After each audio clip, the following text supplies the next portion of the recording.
तो स्टार्ट करते हैं कि फेजेज ऑफ कंपाइलर क्या होता है।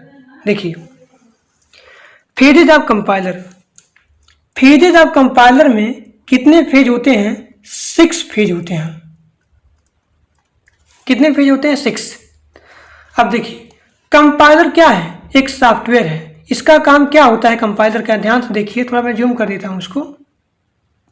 ये हम देखिए, कंपाइलर एक सॉफ्टवेयर होता है और इसका काम होता है हाई लेवल लैंग्वेज से लो लेवल लैंग्वेज में कन्वर्ट करना। सबसे पहली बात, अब हाई लेवल लैंग्वेज कौन से होते हैं? जो हम लोग जनरली यूज करते हैं, जैसे कि आपका सी प्रोग्रामिंग हो गया, पाइथन हो गया, जावा हो गया, तो यही हमारा होता है हाई लेवल लैंग्वेज। तो कंपाइलर क्या है? एक सॉफ्टवेयर होता है। इसका उपयोग होता है हाई लेवल लैंग्वेज से लो लेवल लैंग्वेज में कन्वर्ट करना। हाई लेवल लैंग्वेज कौन होते हैं? जो हम लोग जनरली यूज करते हैं, जैसे कि सी प्रोग्रामिंग, पाइथन हो गया, जावा हो गया। अब देखिए, ये यहाँ देखिए ध्यान से, थोड़ा जूम कर दूं, तो सिंबल टेबल, ये सारा चीज देख रहे हैं आप लोग, lexical, syntax, semantic, intermediate code optimizer, target code generation. कितना हो गया? मैंने क्या बताया कि फेजेस ऑफ कंपाइलर कितना होता है? 6 फेज। तो पहला हमारा कौन होता है? Lexical analysis. दूसरा कौन होता है? Syntax analysis. तीसरा कौन होता है? Semantic analysis. चौथा कौन होता है? Intermediate code generation. उसके बाद कौन होता है? कोड ऑप्टिमाइजर होता है। उसके बाद कौन होता है? टारगेट कोड जनरेशन होता है। ऊपर हमारा होता है हाई लेवल लैंग्वेज और उसके नीचे आने पर हमारा आ जाएगा low level language, assembly code, machine code इसको बोलते हैं। अब देखिए, ये सारा का सारा चीज जो दिया गया है, ये सारे फेज इसमें स्टोर होते हैं।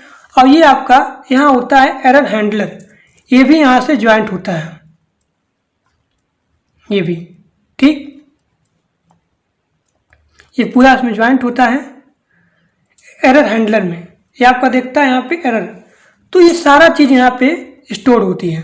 अब देखिए, lexical analysis, syntax analysis, semantic analysis और इंटरमीडिएट कोड जनरेशन, इन चारों को बोलते हैं कॉल्ड फ्रंट एंड। ध्यान देखिए आप लोग, lexical, syntax, semantic, intermediate code generation, इन चारों को बोलते हैं कॉल्ड फ्रंट एंड। इनको क्या बोलते हैं? फ्रंट एंड बोलते हैं। देखिए, लेक्सिकल, सिंटैक्स, सिमेंटिक, ध्यान देखिए आप लोग, लेक्सिकल, सिंटैक्स, सिमेंटिक हो गया, इंटरमीडिएट कोड जनरेशन हो गया, इन चारों को बोलते हैं फ्रंट एंड, ठीक। और यहाँ बचा आपका 2, कौन बचा?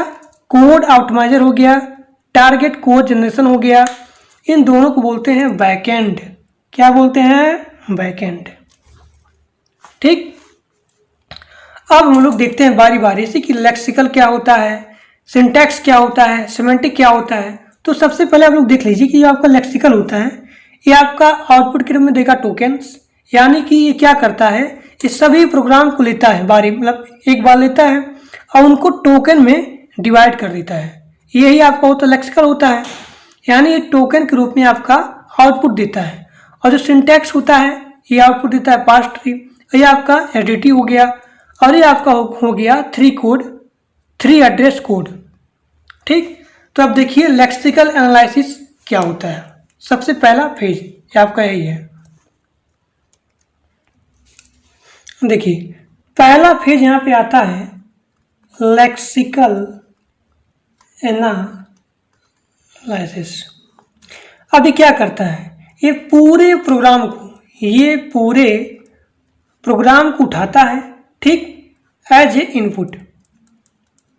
ये पूरे प्रोग्राम को इनपुट के रूप में लेता है और उसको जो है टोकन में डिवाइड कर देता है, डिवाइड इनटू टोकन। तो लेक्सिकल एनालिसिस क्या होता है? ये पूरे प्रोग्राम को लेगा किसके रूप में? इनपुट के रूप में, और उसके बाद जो है यह टोकन में डिवाइड कर देता है। तो आप लिखेंगे कि it gives output as token, ठीक। अब एक बात और यहाँ पे नोट कर लीजिए कि यह जो है इनपुट के तौर पे, यानी यह इनपुट के स्थान पे क्या लेता है, string of character, string of character लेता है। अब प्रत्येक वैल्यू को एंड ईच वैल्यू, और पूरे वैल्यू को यह कन्वर्ट करता है, कन्वर्ट इनटू टोकन। इसीलिए लेक्सिकल एनालिसिस को बोला जाता है टोकेनाइजेशन, टोकेनाइजेशन। तो ये बात आपको नोट करना है कि लेक्सिकल एनालिसिस क्या करता है, पूरे प्रोग्राम को उठाता है किसके रूप में, इनपुट के रूप में, और डिवाइड करता है टोकन में। ठीक, यह जो है आउटपुट के रूप में देता है टोकन को। ठीक, और देखिए यह क्या करता है, इनपुट को, मतलब यहाँ पे इनपुट के स्थान, मतलब इनपुट के स्थान पे स्ट्रिंग ऑफ कैरेक्टर लेता है और पूरे वैल्यू को, ईच वैल्यू को कन्वर्ट करता है टोकन में। इसलिए लेक्सिकल एनालिसिस को बोला जाता है टोकेनाइजेशन।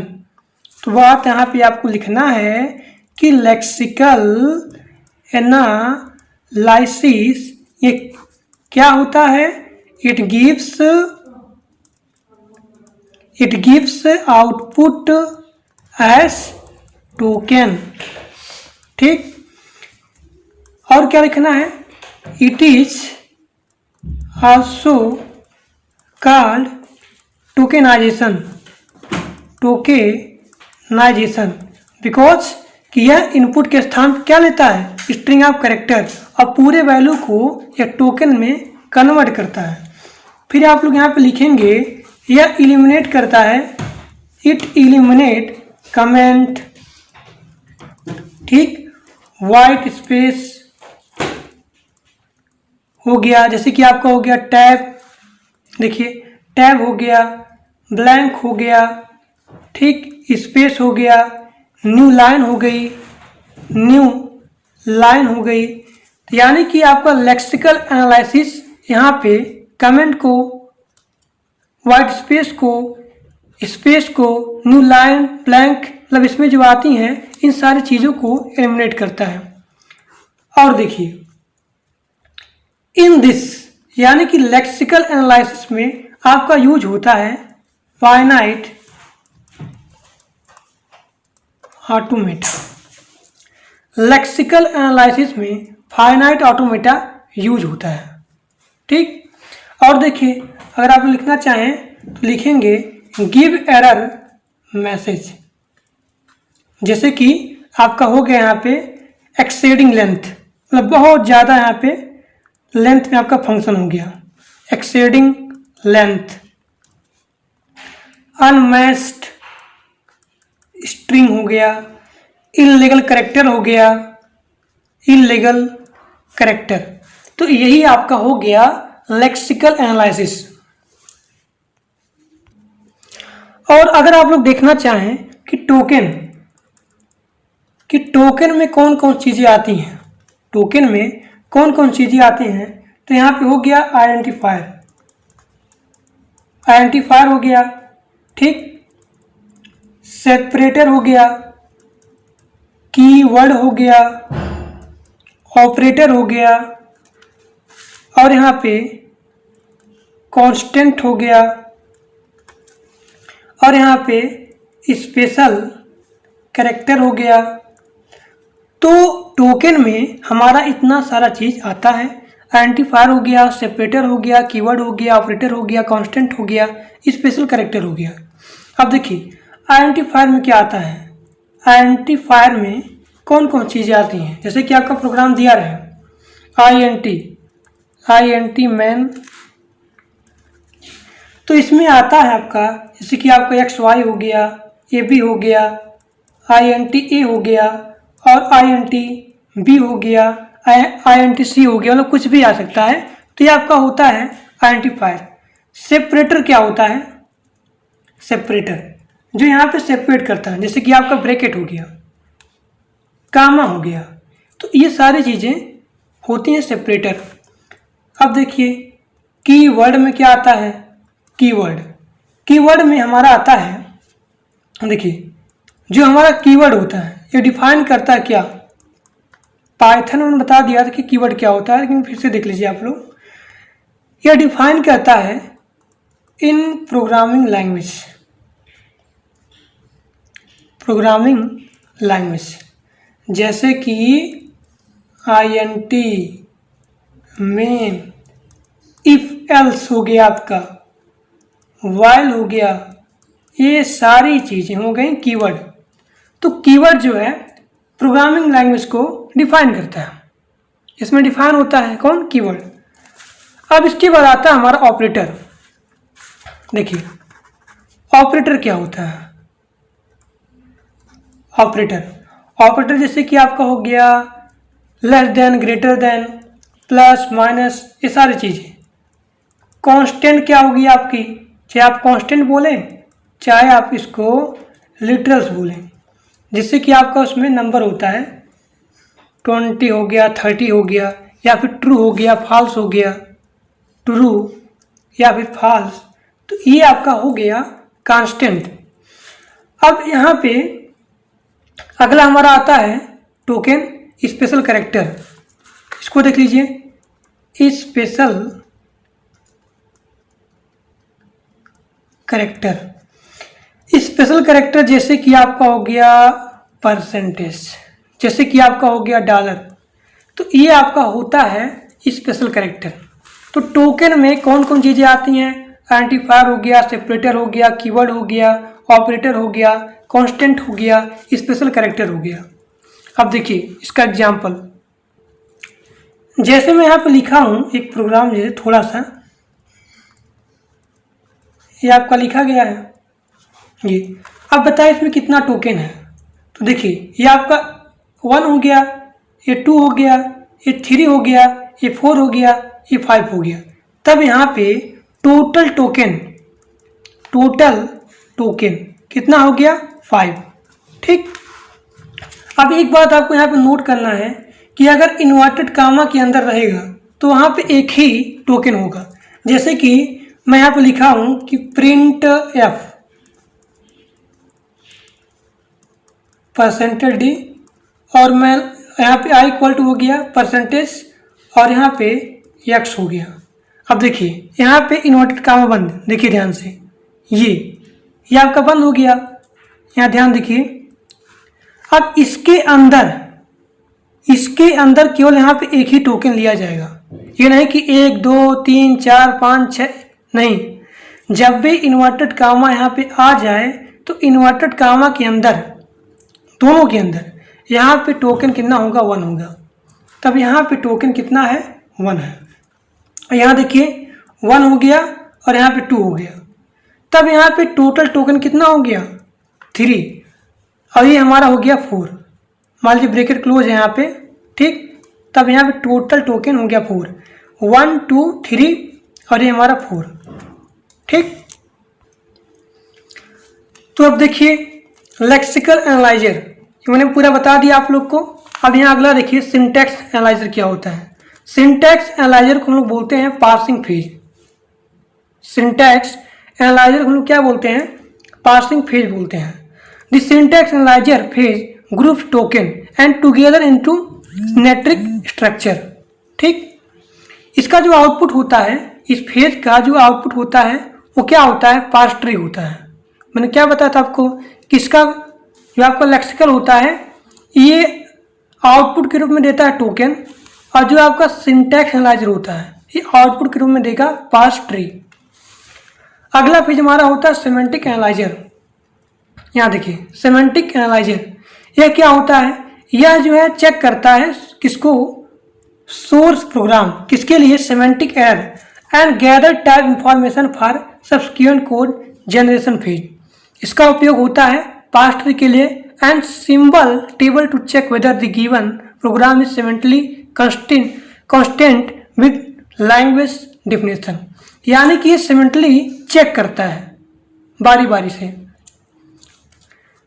ये जो है आउटपुट के रूप में देता है क्या? Syntax tree, annotated syntax tree. अब इसका देखेंगे पूरा बढ़िया से। अगला हमारा फेज होता है इंटरमीडिएट कोड जनरेशन। अब इंटरमीडिएट कोड जनरेशन क्या होता है? ये देता है 3 एड्रेस कोड। यह जो है ये जनरेट वैरायटी ऑफ कोड, जैसे कि 3 एड्रेस कोड हो गया, एन को ट्रिपल हो गया, ये सारी चीज़ें ये देता है कौन, इंटरमीडिएट कोड जनरेशन। अब intermediate code generation takes syntax tree, मतलब कि जो आपका इंटरमीडिएट कोड जनरेशन होता है यह जो है इनपुट के रूप में लेता है सिंटैक्स ट्री। कहाँ से, सेमेंटिक फेज से। इस सेमेंटिक फेज से यह लेता है सिंटैक्स ट्री। ध्यान देखिए, क्योंकि पहले लेक्सिकल हमारा आता है और उसके बाद हमारा आता है सिंटैक्स आता है और उसके बाद हमारा आता है सेमेंटिक आता है और सेमेंटिक के बाद हमारा आता है इंटरमीडिएट कोड। तब इंटरमीडिएट कोड सेमेंटिक की सहायता से, देखिए इंटरमीडिएट कोड सेमेंटिक की सहायता से सिंटैक्स ट्री लेता है। ध्यान देखिए, इंटरमीडिएट कोड सेमेंटिक की सहायता से, जिसकी बात का मतलब यहाँ देखिए सेमेंटिक आता है और इसके बाद हमारा आता है सिंटैक्स आता है। तो इंटरमीडिएट कोड यहाँ पे लेता है सिंटैक्स ट्री, किसके रूप में, इनपुट के रूप में। कहाँ से लेता है, सेमेंटिक फेज लेता है और यह जनरेट करता है इंटरमीडिएट कोड। बात समझ में आए कि नहीं समझ में, बताइए। यह जो इंटरमीडिएट कोड हमारा होता है यह लेता है सिंटैक्स ट्री। कहाँ से लेता है, सेमेंटिक एनालिसिस लेता है। अब यह जो लेता है सिंटैक्स ट्री, यह किसके रूप में लेता है, इनपुट के रूप में लेता है। अब 5वां हमारा फेज होता है कोड ऑप्टिमाइजेशन। यह जो फेज बनाया गया है, डिजाइन किया गया है, किसके लिए, हमारा इंटरमीडिएट, जो इंटरमीडिएट है इस इंटरमीडिएट को इम्प्रूव करने के लिए, so that the ultimate object program run faster. इसीलिए जो प्रोग्राम आपका होता है बहुत ही फास्ट होता है और एक कम जगह लेता है। फेज 6 हमारा होता है, जो हमारा फाइनल यहाँ फेज होता है, उस फेज का नाम है कोड जनरेशन। यह फेज होता है फाइनल, ठीक, किसके लिए, कंपाइलर के लिए। और यह जनरेट करता है असेंबली कोड, ठीक, टारगेट लैंग्वेज के रूप में यह जनरेट करता है असेंबली कोड। तो यहाँ पे ध्यान देखिए, डायग्राम आपको दिखा देता हूँ। देखिए ये पूरा आपका होता है, देखिए फेज कंपाइलर में यहाँ पे 6 फेज होते हैं। तो मैंने पहला बताया लेक्सिकल, सिंटैक्स बताया और सेमेंटिक बताया और उसके बाद मैंने क्या बताया, इंटरमीडिएट कोड। इंटरमीडिएट कोड में क्या मैंने बताया अभी आपको कि यह जो है लेता है सिंटैक्स ट्री, किसकी सहायता से, सेमेंटिक एनालिसिस की सहायता से। और इसी के बाद हमारा आता है कोड ऑप्टिमाइजर। तो यह फेज जो आपका होता है यह फाइनल फेज होता है कंपाइलर के लिए, ठीक, और यह जनरेट करता है assembly code at target language. Code generation में और क्या होता है, इस फेज में जो आपका एड्रेस होता है यह किस में होता है, बाइनरी कोड में होता है और ट्रांसलेट होता है कहाँ से, लॉजिकल एड्रेस से। अब यहाँ पे अगला देखिए सिंबल टेबल। इस सिंबल टेबल को बोला जाता है टेबल मैनेजमेंट। मैंने जितना बताया आपको फेज, उन सारे का रिकॉर्ड इसमें होता है, किसमें, सिंबल टेबल में।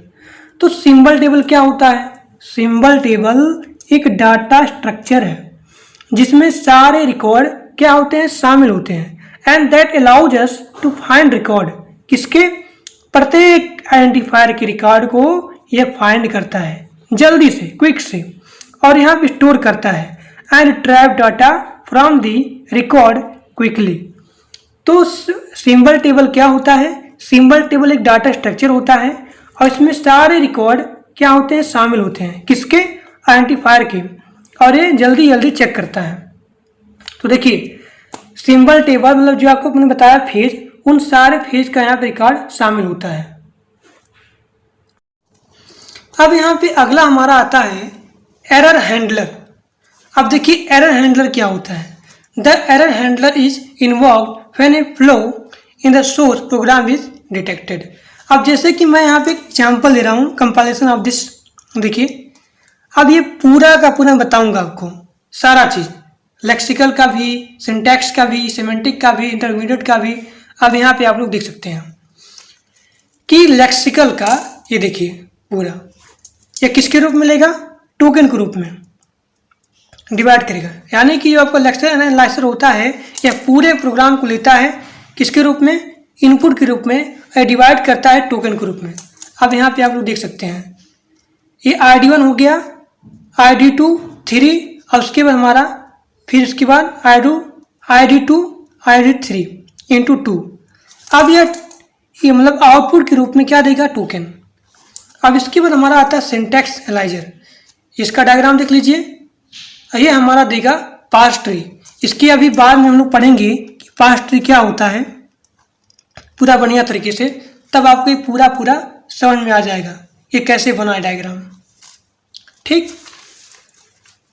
अब हमारा आता है सिमेंटिक एनालाइजर। अब सिमेंटिक एनालाइजर जो है आउटपुट के रूप में हमारा क्या देगा, एनोटेड सिंटैक्स ट्री देगा। ये आपका एग्जाम्पल है, अब पूरा एग्जाम में आया हुआ है ये चीज़, ध्यान देखिए। यहाँ पे दिया गया है कि पूरा फेज बताइए और उसको बना के बताइए डायग्राम के रूप में इसका, क्योंकि ये प्रीवियस क्वेश्चन है ये। अब इसके बाद हमारा आता है इंटरमीडिएट कोड। यह देता है इंटरमीडिएट कोड यानी 3 एड्रेस कोड देता है। और उसके बाद हमारा आता है कोड ऑप्टिमाइजेशन। इसका क्या होता है आउटपुट, ऑप्टिमाइज कोड। देखिए अब इसी के बाद आपका ये हो गया मशीन कोड। तो देख लीजिए मशीन कोड का वही मशीन कोड आउटपुट होगा। ठीक, तो पूरा आपका फेज कंपाइलर कंप्लीट हो गया। अब आगे देखिए